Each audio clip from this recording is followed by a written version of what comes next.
Hello दोस्तों, कैसे हैं आप सब। आज की हमारी कहानी है फल। माँ, बहुत दिन हो गए, चलो ना नानी से मिल आते हैं। इस बार जब दीप्ति मायके आई तो माँ माधवी जी से बार बार बोल रही थी, पर माधवी जी टाले जा रही थी।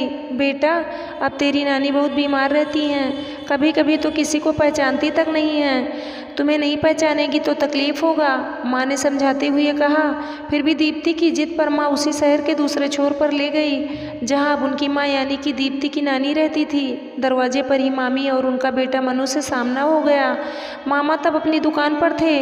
माधवी जी और दीप्ति को देख मामी ने पूछा, दीप्ति, बच्चों को लेकर नहीं आई? लाना चाहिए था ना, हम भी मिल लेते। दीप्ति ने बहाना करते हुए कहा, वो भैया के बच्चों के साथ सोसाइटी के पार्क में खेलने में व्यस्त थे, आने को तैयार ही नहीं हुए। अगर बच्चे आते तो नानी मामी को बच्चों को कुछ रुपए देने को कहती, जिसके लिए मामी बेमन से कुछ रुपए बच्चों को थमाती, जो दीप्ति को कभी पसंद नहीं आता था। मना करने पर मामी ये भी कहने से नहीं चूकती, अब गरीब मामी नानी कितना ही दे सकती हैं। कहते हुए साथ लाई मिठाई और फल वहीं रख नानी को पूछने लगी, जाइए ना, उधर अंदर वाले कमरे में हैं। नानी का कमरा इस बार बदल दिया गया था। ये दीप्ति को मामी के हाथ के इशारे से समझ आ गया। कमरे में गई तो एक अजीब सी दुर्गंध भरी पड़ी थी। मच्छरदानी जरूर लगी थी, पर वो जगह जगह से फट गई थी जहाँ पर सेलो टेप चिपका दिया गया था। नानी के सफ़ेद बाल जो हमेशा चोटी गुथे दिखते थे, ऐसा लग रहा था चोटी पकड़कर काट दिया गया हो।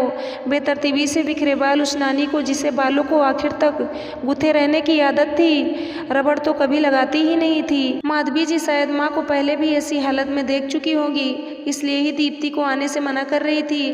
पर पगली दीप्ति, जो नानी के घर हर गर्मियों की छुट्टियों में मज़े करने जाती थी, शादी बाद कम ही जाना हो पाता था, इस बार भी बहुत साल बाद मायके आई तो नानी से मिलने का मोह छोड़ न सकी। प्रणाम नानी, दीप्ति ने जैसे ही कहा, नानी नज़र उठाकर देखने लगी। कौन है, नहीं पहचान रहे बिटिया? नानी की कांपती आवाज़ ने उसकी दयनीय स्थिति का वर्णन कर दिया। दीप्ति हूँ नानी। अरे तू कब आई, और बच्चे सब कहाँ हैं? इकलौती नातिन की आवाज़ सुन नानी में मानो जोश आ गया था। बाद में आएंगे सब तुमसे मिलने। ये बताओ कैसी हो? दीप्ति ने पूछा।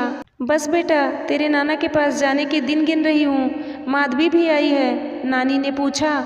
हाँ माँ, माधवी जी माँ को देख रो ही पड़ी थी, इसलिए कोने में जाकर खड़ी हो आंसू पोंछ रही थी।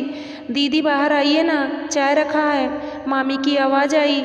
नानी तुम भी चलो बाहर। दीप्ति कह नानी को उतारने की कोशिश करने लगी। दीप्ति दी, बुढ़िया को कहाँ लेकर जा रही हो? ये इसी कमरे में रहती है 15 साल के बच्चे के मुँह से। ये सुन दीप्ति धक रह गई।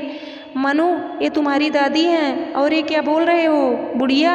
ठीक है, वो बुढ़ापे में है, इसका मतलब क्या दादी नहीं बोल सकते?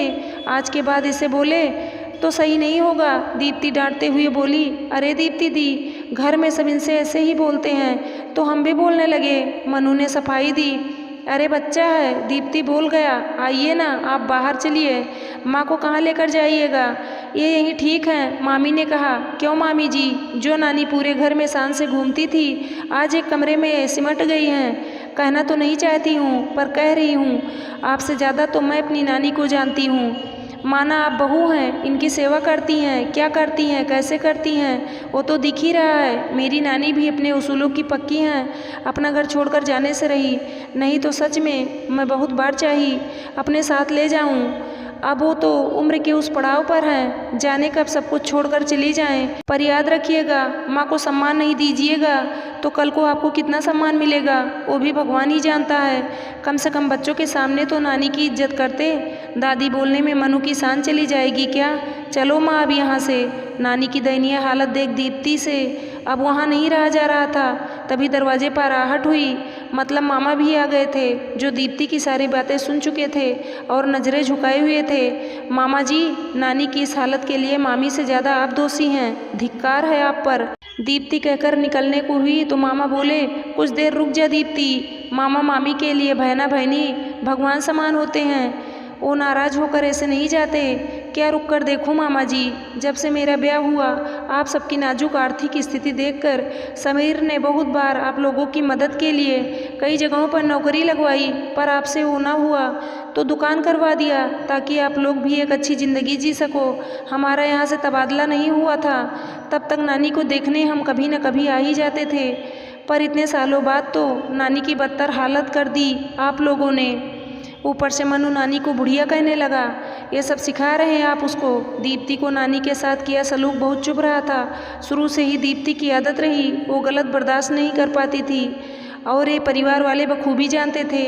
माधवी जी भी बेटी का हाथ पकड़कर चुप रहने को कह रही थी, पर दीप्ति बिना रुके बोले जा रही थी। अच्छा बैठ तो सही, इतने सालों बाद आई है, खाना खाकर जाना, मामा ने मनुहार करते हुए कहा। नहीं मामा जी, आपको भी पता है नानी मेरे लिए क्या है। उसके साथ ये सब देखकर मुझे बहुत बुरा लग रहा है। बस भगवान से आप मनाना कि आप दोनों को मनु के इस अपमान का सामना न करना पड़े जो आप नानी के साथ कर रहे हो। कहते हुए दीप्ति बाहर निकल गई। आंखों से झरझर आंसू बह रहे थे। माँ, नानी को यहाँ से क्यों नहीं ले जाती हो? मामा से नहीं होता तो तुम बेटी होकर उनकी देखभाल नहीं कर सकती? रोते रोते दीप्ति ने माँ से पूछा। बेटा, तुम्हें लगता है मैंने कोशिश नहीं की? वो बाबूजी की कसम दे रखी है, अब तो इसी घर में दम टूटे पर कहीं नहीं जाना। भगवान भी मेरे सहने की क्षमता की परीक्षा ले रहे हैं। ले मैं, अब तू ही बता क्या कर सकती हूँ? माधवी जी रोते हुए बोली। कुछ दिनों बाद दीप्ति अपने शहर चली गई। महीने भर बाद नानी भी दुनिया छोड़कर अनंत में लीन हो गई। समय कब किसी के लिए रुका है। मनु का भी ब्याह हो गया। पता चला आज मनु भी अपने माता पिता के साथ उसी तरह का व्यवहार कर रहा जैसा उसने घर में देखा। समय हर रूप दिखा देता है। जो कर्म हम करते हैं इसी दुनिया में उसका फल मिल जाता है।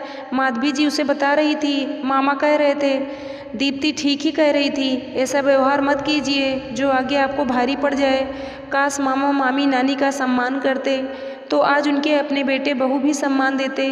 पर जब हम अपने माता पिता का सम्मान नहीं करेंगे तो हमारे बच्चे कैसे कर सकेंगे? जो देखेंगे वही सीखेंगे। उम्मीद करती हूँ दोस्तों आप लोगों को ये कहानी ज़रूर पसंद आई होगी। कहानी अगर पसंद आई है तो चैनल को सब्सक्राइब करें, लाइक करें, शेयर करें, कमेंट करें। धन्यवाद दोस्तों।